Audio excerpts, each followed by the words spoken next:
کیونکہ یہ رات جاگنا اپنے مقدر کو جگانا ہے۔ جو اس رات کو جگ گیا وہ 80 سال عبادت میں آگے ہو گیا۔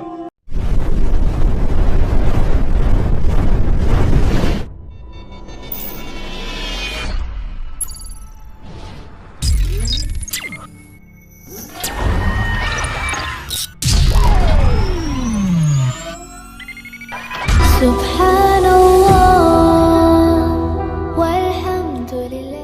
اور اس ایک رات کی عبادت اللہ نے 80 سال سے بڑھ کر کی۔ اسی لیے جب یہ رات آئے تو اس میں مغرب کے بعد غسل کرنا سنت ہے۔ بعد مغرب حضور علیہ السلام کا معمول ہے کہ اللہ کے حبیب صلی اللہ علیہ وسلم بعد مغرب غسل فرماتے تھے۔ اس کے بعد آقا کریم صلی اللہ علیہ وسلم مسجد میں عبادت کرنا اس رات کو پسند کرتے تھے۔ گھر میں بھی کر سکتے ہیں، لیکن بلکہ صحابہ کرام تو شب قدر میں نئے لباس کا اہتمام کرتے تھے، نئے کپڑے وہ پہنتے تھے شب قدر میں۔ کچھ صحابہ تو ایک ہی لباس سلا کر رکھے ہوئے تھے، جیسے حضرت انس ابن خزیمہ وغیرہ، کہ یہ حضرات اسی رات میں وہ لباس پہنتے تھے اور پھر کسی وقت اس لباس کو استعمال نہیں کرتے تھے۔ آقا کریم صلی اللہ علیہ وسلم سے پوچھا گیا کہ یا رسول اللہ، اگر ہم شب قدر پائیں تو اس میں سب سے زیادہ کون سی عبادت کریں؟ اللہ کو اس رات کون سا عمل سب سے زیادہ پسند ہے؟ تو اللہ کے حبیب صلی اللہ علیہ وسلم نے فرمایا، اگر وہ رات تمہیں مل جائے تو کثرت کے ساتھ دعا کرنا، کیونکہ اس رات اللہ کو دعا بہت پسند ہے۔ حضرت اماں عائشہ صدیقہ نے پوچھ لیا، یا رسول اللہ دعا تو کریں، کون سی دعا زیادہ کریں، وہ بھی سکھا دیں۔ تو آقا نے فرمایا کہ یوں کہو، اللہم انک عفو کریم تحب العفو فاعف عنی۔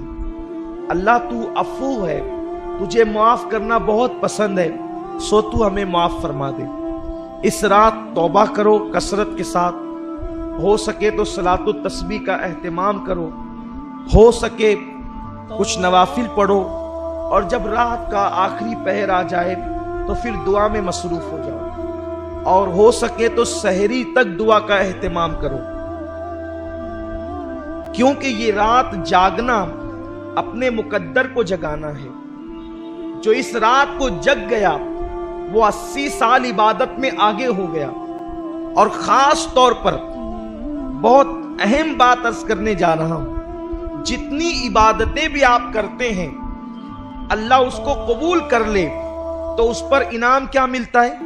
جیسے کسی نے حج کیا تو حج کرنے والے کے سارے گناہ معاف ہو جاتے ہیں، وہ ایسے پاک ہو جاتا ہے جیسے ابھی اپنی ماں کے پیٹ سے پیدا ہو۔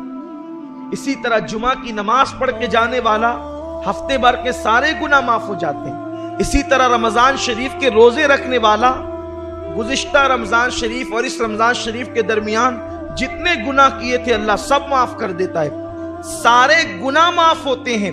لیکن شب قدر کی ایک انفرادی خصوصیت یہ ہے، جو حج میں بھی نہیں ہے، بڑی ذمہ داری سے عرض کر رہا ہوں، جو حج میں بھی نہیں ہے، جو رمضان شریف کے روزوں میں بھی نہیں ہے، اگر کسی کو شب قدر مل گئی تو انعام کیا ملتا ہے؟ آقا فرماتے ہیں اگر کسی کو شب قدر ملے اور وہ اس میں عبادت کر لے تو اللہ انعام کیا عطا کرتا ہے؟ جتنے گناہ کیا ہے وہ بھی معاف کر دیتا ہے، اور جو ابھی کیا نہیں ہے کرنے والا ہے اللہ اس کو پیشگی معاف فرما دیتا ہے۔ کتنا بڑا کرم ہے۔ لیکن شب قدر ملنا چاہیے، اور وہ متعین نہیں ہے، لیکن ہم تو بس اللہ پر امید کرتے ہوئے جو ہے وہ شب قدر میں عبادت کرتے ہیں۔ ام المومنین اماں عائشہ صدیقہ فرماتی ہیں، حضور اس رات تہبند اتنا کس کے باندھتے تھے۔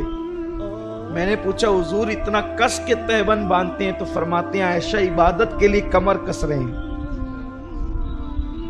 جب ٹائٹ کوئی چیز کمر میں باندھی جائے تو پیٹھ سیدھی ہوتی ہے، اور اس میں کھڑے رہنے کے اندر جو ہے وہ انسان کو مدد ملتی ہے۔ تو ایک تو عرفن ہے کمر کسنا، اور ایک تو حقیقتاً ہے۔ یہ کہتے ہیں نا کہ میں نے فلاں کام کے لیے کمر کس لی ہے، یعنی اب یہ کام کر کے ہی رہوں گا. تو اللہ کے رسول صلی اللہ علیہ وسلم اس رات عبادت کے لیے کمر کستے تھے. یوں تو ان کی ہر رات ہی عبادت میں گزرتی تھی، ہر رات عبادت میں. بلکہ اللہ فرماتا ہے، ابھی آپ نے سنا نا، یا ایھا المزمل قم اللیل الا قلیلا، اے میرے محبوب، اے جھرمٹ مارنے والے پیغمبر، آپ پوری رات عبادت نہ کیا کریں، کچھ سو بھی جایا کریں.